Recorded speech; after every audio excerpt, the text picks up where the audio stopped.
Sir, আসতে পারি? আমি মেয়েটার দিকে তাকাতেই অবাক হয়ে গেলাম। আজ প্রায় 4 বছর পর আমারই এক্স গার্লফ্রেন্ড বেতু আমারই হাসপাতালে আসলো অ্যাবর্শন করাতে।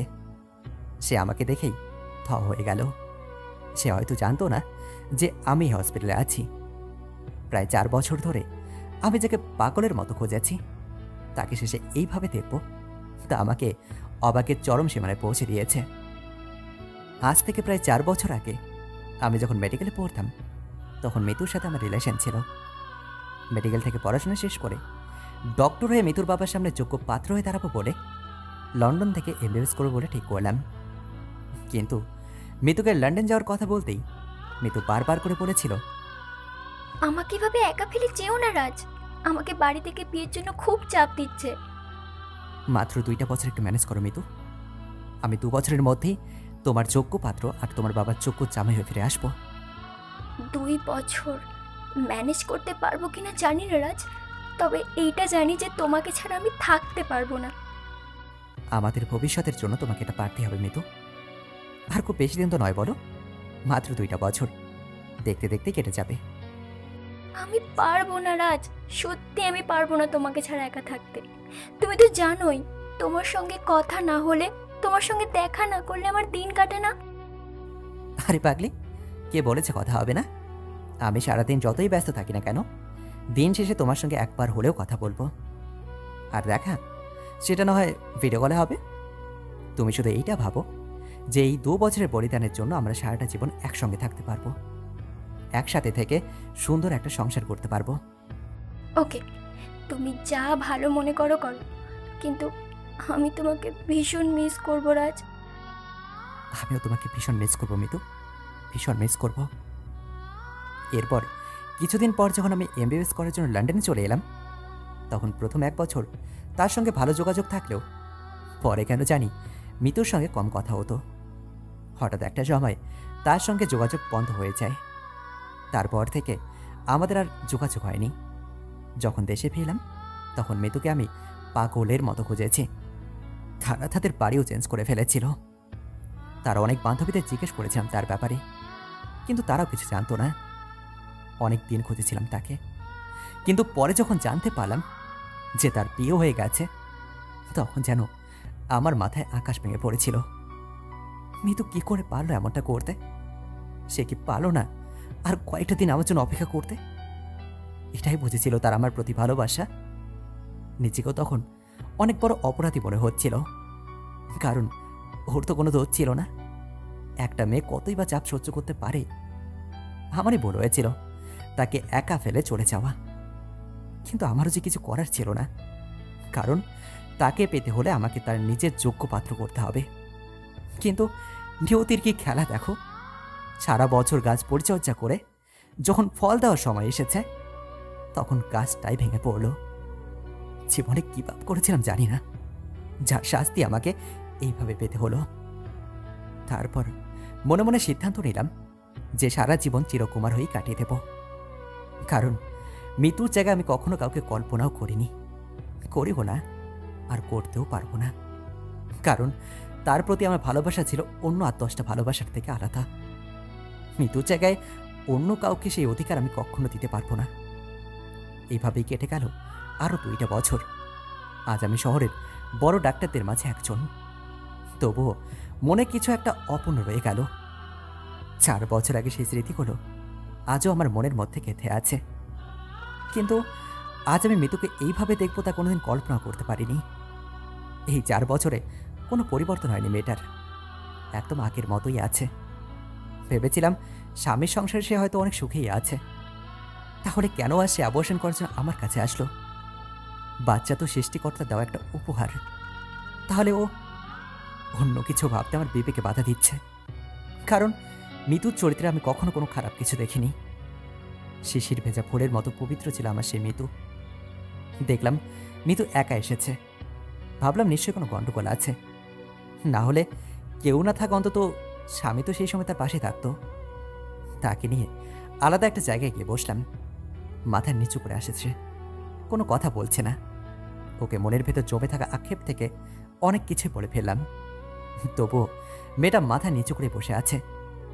যখন জিজ্ঞেস করলাম বাচ্চাটা নষ্ট কেন করতে চাইছো, তখন সে কান্না জড়ানো কণ্ঠে উচ্চস্বরে বলতে লাগলো, তো কি করব আমি? কি পরিচয় ওকে আমি বড় করব? দিনের শেষে যখন স্কুল থেকে সব বাচ্চাদেরকে তাদের বাবা এসে বাড়ি নিয়ে যাবে, তখন ও যদি আমাকে বাবার কথা জিজ্ঞেস করে, আমি কি বলবো? বৃত্তিহীন পরিচয় নিয়ে কেউ বড় হবে এই সমাজে? আমি চাই না এটা, কখনো চাই না। মিতু এক নিঃশ্বাসে সব কিছু বলে গেল। আমি অবাক দৃষ্টিতে তার দিকে তাকে জিজ্ঞেস করলাম, পিতৃহীন বড় হতে যাবে কেন? তোমার তো স্বামী আছে, যা ওর পিতৃ পরিচয়ের জন্য যথেষ্ট। নিকুচি করি আমি এই কুকুরের বাচ্চার। ওই রকম একটা অমানুষের পরিচয় দিয়ে আমি আমার বাচ্চাকে বড় করতে চাই না। তার এই কথায় বুঝলাম সে স্বামীর ঘরে তেমন সুখে নেই। নিশ্চয়ই কোনো অমানসিকতার কারণে তার জীবনটা কিছুটা দুঃখের সাগরে ভেসে গেছে। মাঝে মাঝে আমার মনে কিছু অজানা প্রশ্ন এসে হারা দেয়। একটা মেয়ে তার নিজের পরিবারকে ছেড়ে আত্মীয় স্বজন সবার মায়া ত্যাগ করে চলে আসে একটা অচেনা মানুষের হাত ধরে, তাও সারা জীবনের জন্য। আর তার বিনিময়েও কি সে অচেনা মানুষটার কাছে একটু ভালোবাসা আশা করতে পারে না? আশা করে না সুন্দর করে ঘরটাকে সাজিয়ে অচেনা মানুষটার হাতে হাত রেখে সারাটা জীবন একসঙ্গে থাকতে? কিন্তু আমরা অনেক ছেলেরাই তা বিবেচনা না করে শুধু বউ মানে একটা বৈধ ভোগের উদাহরণ হিসেবে বুঝি।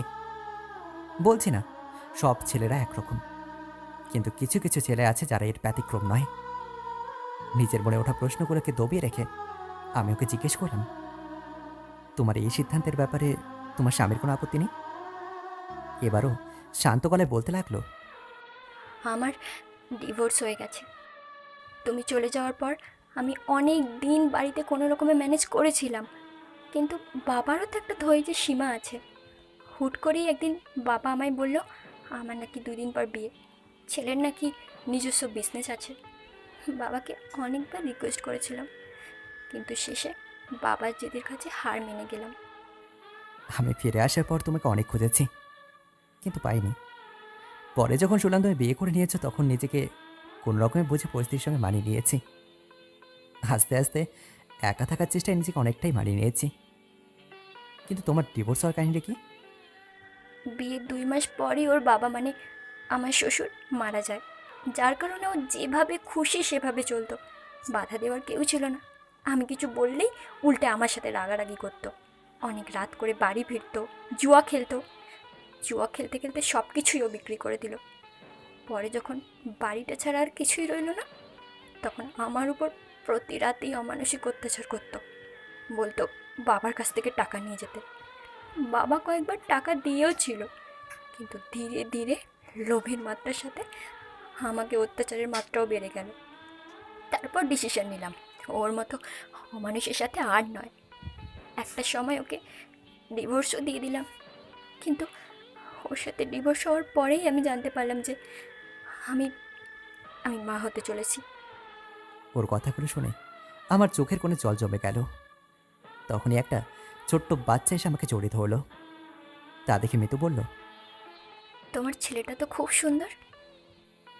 আমি একটু মুচকে হেসে বললাম, ও আমার ছেলে না, ওর মা এই হসপিটালে ভর্তি আছে, যার জন্য ও আমাকে খুব ভালো করেই চেনে। খুব দুষ্ট একটা ছেলে জানো, 2 দিনের পরিচয়ে আমাকে তার আপন করে নিয়েছে। তোমার কি কোনো ছেলে নেই? হুম, হুম, আছে। আচ্ছা চলো, আমার দেরি হয়ে যাচ্ছে, বেশি সময় নেই আমার হাতে। এই বলেই ও হাঁটা শুরু করলো। পেছন থেকে ওর হাতটা আমি ধরে ফেললাম আর বললাম, তুমি কি এখন আমায় ভালোবাসো? ও আমার দিকে অবাক দৃষ্টিতে তাকিয়ে আছে। চোখের কোণে গড়িয়ে পড়া জলটা আরও দ্বিগুণ আকার ধারণ করলো। তোমার সে পিতৃহীন বাচ্চার দায়িত্বটা আমি নিতে চাই, দেবে আমাকে সেই অধিকারটা? তোমার জীবনে নতুন করে জড়িয়ে তোমার সাজানো সংসারটা নষ্ট করার কোনো ইচ্ছেই আমার নেই। আর তুমি ভুলে যাচ্ছ তোমারও তো একটা বাচ্চা আছে। তুমি আমার কাছে ফিরে আসলে তোমার সেই সন্তানটাই হবে আমার সন্তান। তুমি ফিরে এলেই তোমাকে নিয়ে করে তুলব ছোট্ট একটা সংসার, যেটা তুমি নিজ হাতে সাজিয়ে নেবে। তুমি কি এখনো বিয়ে করনি? আমি হাঁটু করে বসে পড়লাম আর বললাম, না, ধরবে আমার এই হাতটা? কথা দিচ্ছি কখনো ছেড়ে যাব না। আজীবন ধরে রাখবো তোমার ওই হাত দুটি, আঁকলে রাখবো সারা জীবন। কখনো কোনো কষ্টকে কাছেও ঘেঁচতে দেবো না। না, এ হয় না রাজ। আমি একজন ডিভোর্সি মেয়ে, তার উপর আবার গর্ভবতী। আমাকে বিয়ে করলে এই সমাজ তোমাকে থুতু করবে। কোন সমাজের কথা বলছো তুমি? এই সমাজ, যে সমাজ প্রতি রাতে তোমার উপর অত্যাচার হতে দেখেছে, কিন্তু এগিয়ে গিয়ে তোমার উপর হয়ে যাওয়া অত্যাচারের বিচার করেনি, সেই সমাজের দোহাই দিচ্ছ তুমি? আচ্ছা মানলাম, এই সমাজকে তুমি অদেখা করতে পারবে, কিন্তু তোমার পরিবার, তারা কি বলবে একবার ভেবে দেখেছো? এই নিয়ে তোমাকে ভাবতে হবে না মিতু। তাদেরকে আমি রাজি করাবো। আমি জানি আমার মা বাবা কখনোই আমার কথা ফেলতে পারবে না। আমি শুধু তোমার থেকে জানতে চাই, তুমি কি আমার হবে প্লিজ? মিতু আর কিছুই বলতে পারলো না। আমাকে শক্ত করে জড়িয়ে ধরে অনবরত কেঁদেই চলেছে। আমি আমার দুই হাতে তার গাল দুটো শক্ত করে ধরে তার কপালে আলতো করে একটা চুমুকে দিলাম। এমন সময় হঠাৎ করে আমার ফোনটা বেজে উঠল। আমি রিসিভ করে বললাম, হ্যাঁ রে অভি, বল। কখন আসবি বস? কোথায়? কোথায় মানে? ভুলে গেলি?